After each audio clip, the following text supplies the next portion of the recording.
അതൊക്കെ നമ്മൾ ചെയ്തിട്ടുണ്ടല്ലേ. നമ്മളൊരു പരീക്ഷ എഴുതുന്നുണ്ടല്ലേ, അതിന്റെ മാർക്ക് ലിസ്റ്റ് ഞാൻ കൊണ്ടുവന്നിട്ടുണ്ട്. അപ്പൊ എല്ലാവർക്കും തരാം. അതിനു മുമ്പ് ഇത് വീട്ടിൽ കൊണ്ടുപോയിട്ട് അമ്മമാരുടെ അല്ലെങ്കിൽ അച്ഛന്മാരുടെ കയ്യിൽ കൊടുത്ത് സൈൻ വാങ്ങിയിട്ട് കൊണ്ടുവരണം കേട്ടാ.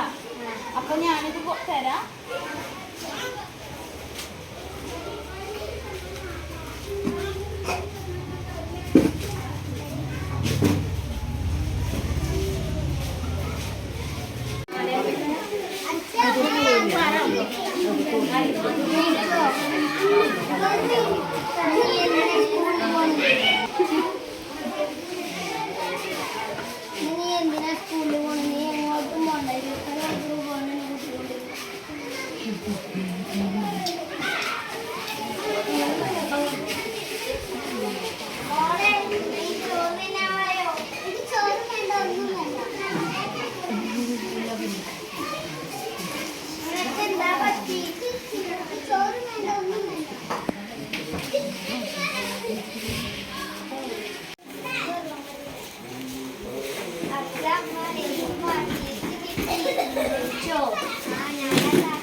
എനിക്ക് നിന്നെ കുറിച്ച് അഭിമാനമുണ്ട്.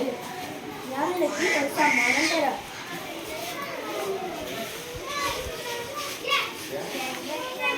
നന്ദി.